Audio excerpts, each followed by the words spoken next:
છેલ્લા 24 કલાકમાં ગુજરાતના 35 તાલુકામાં વરસાદ વરસ્યો। છેલ્લા 24 કલાકમાં ગુજરાતના 35 તાલુકામાં વરસાદ વરસ્યો। ડાંગ, આહવા, ઝઘડિયા, ભરૂચ અને સુબીરમાં 1 ઇંચ વરસાદ વરસ્યો છે, જ્યારે વાલિયા, સોનગઢ, ધંધુકા અને કરજણમાં 0.5 ઇંચ વરસાદ નોંધાયો છે। હવામાન વિભાગની આગાહી પ્રમાણે ઉત્તર ગુજરાતના બનાસકાંઠા, પાટણ, મહેસાણા, સાબરકાંઠા, અરવલ્લીમાં ગાજવીજ સાથે વરસાદ પડ્યો હતો।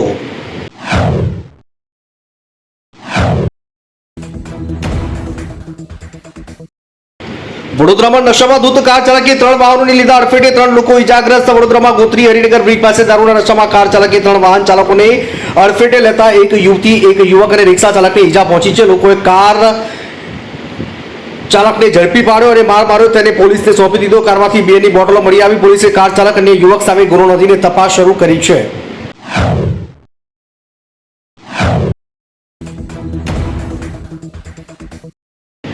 દાઠા પોલીસ મથક ખાતે યુવાનની તબિયત લથડતા ભાવનગર સટી હોસ્પિટલ ખસેડાયો। પરિવાર દ્વારા આક્ષેપ કરાયા। ભાવનગર જિલ્લાના દાઠા પોલીસ મથક ખાતે એક યુવાનને પ્રોહિબિશન અંગે પૂછપરછ માટે લાવવામાં આવ્યો। તેની તબિયત લથડતા ભાવનગરની સટી હોસ્પિટલ ખસેડાયો।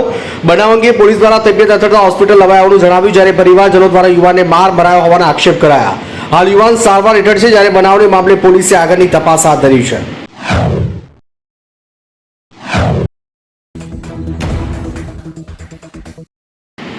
કેશોદના સુદરડા ગામના દલિત સગીરા સાથે દુષ્કર્મ કરનાર વિરુદ્ધ ગુનો નોંધાયો। પોલીસ સ્ટેશન ખાતે ડીવાયએસપીએ માહિતી આપી।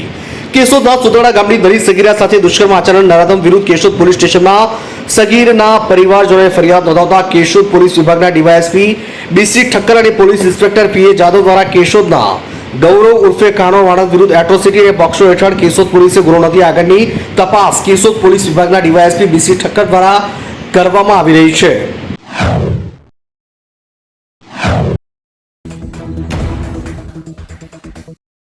ગુજરાતમાં સરકારી કર્મચારીઓને મળશે 10 લાખ સુધીની કેશલેસ સારવાર। ગુજરાત આરોગ્ય વિભાગ દ્વારા સરકારના તમામ અધિકારી કર્મચારીઓને પેન્શનર્સને પીએમજીએવાય યોજના હેઠળ લાભ મેળવવા માટે માર્ગદર્શિકા બહાર પાડવામાં આવી છે।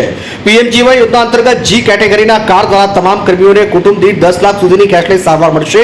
અધિકારીઓ, કર્મચારીઓ અને પેન્શનર્સ તેના કુટુંબને લાભ આપવા માટે આશ્રિત કુટુંબજીઓને વિગત દર્શાવતું પ્રમાણપત્ર આપવાનું રહેશે।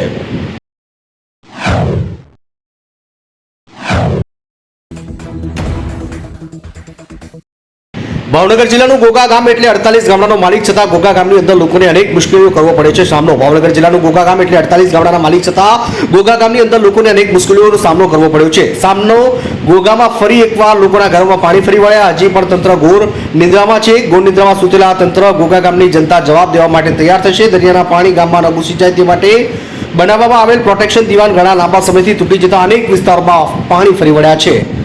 1100 મીટર લાંબી દરિયાઈ દિવાલ, જેમાં 141 મીટરનો દિવાલનો કબજો